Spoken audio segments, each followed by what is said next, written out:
now, welcome to Shakedown Zone, your weekly look at the highlights, news, and notes and opinions from the world of racing.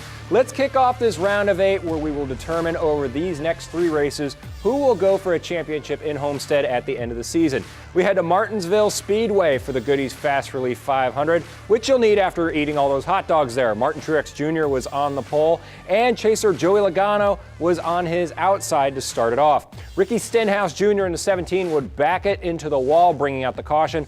On the pit stops for this caution, though, Joe Gibbs' teammates Denny Hamlin and Carl Edwards, well, they'd get caught for speeding. They'd have to go to the rear of the field.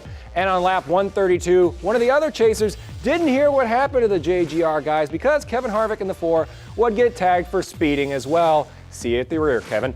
Now, the day would go from bad to worse for Carl Edwards. He'd blow a right front tire and would go slamming into the wall on lap 357. He'd finish in 36th place, and that puts him all the way back in 8th in the standings. So when Carl's yellow came out, that put NASCAR in quite a pickle. There were a ton of cars on pit road at the time, and at a short track like this, it can only cause major scoring issues, which it did. This caused a 29-lap caution with less than 150 laps to go. Although NASCAR did say they got it right, the teams of Kevin Harvick and Denny Hamlin didn't think so and wouldn't be happy where they would restart on the final laps of the race. I'd go into all the issues in this, but I only got a couple minutes and I don't want you passing out on me. All right, Hamlin would work his way back to the lead, and there was some bumping and banging between the 11 and Jimmy Johnson in the 48. But Jimmy Johnson would win that battle and get his 9th career Martinsville win. But most importantly, he would now be locked into running for the championship at Homestead.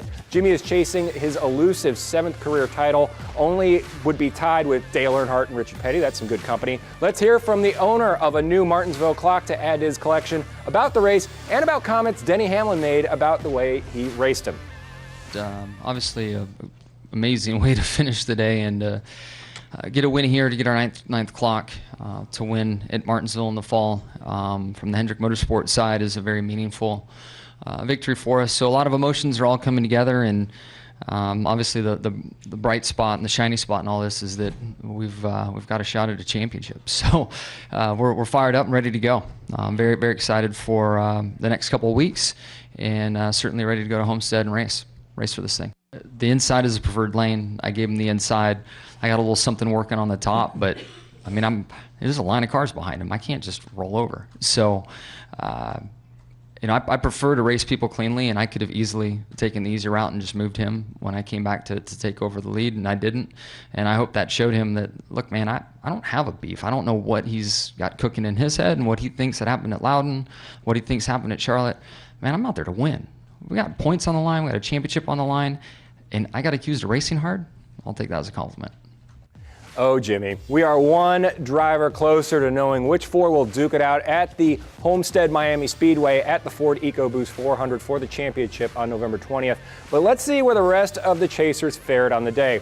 Now, this was a day that Carl Edwards wants to forget after he blew that tire and finished 36th on the day. He sits at the bottom with a lot of ground to make up in the coming 2 weeks if he's going to have a chance at the title. Past champion Kurt Busch didn't run horrible, but didn't run great either. He finished in 22nd place, but don't worry, he's a Cubs fan, so he's happy this week.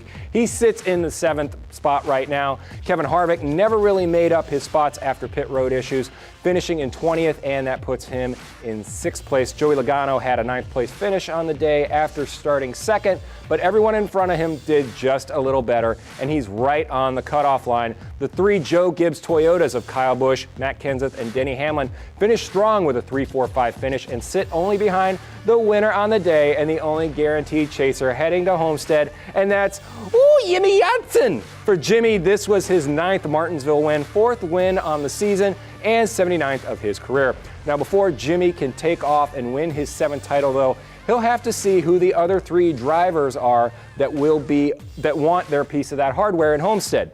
Now, we head to the Texas Motor Speedway this weekend for a full weekend of NASCAR action, as all 3 series are having their chase races at the 1.5 mile track in Fort Worth, Texas. We start with the Camping World Truck Series on Friday night for the Longhorn 350. Saturday, the Xfinity Series has the O'Reilly Auto Parts Challenge at 3 p.m. on NBC. Then the Cup teams take the stage on Sunday at 2 p.m. for the AAA Texas 500 on NBC as well. So that's your full weekend of racing going on.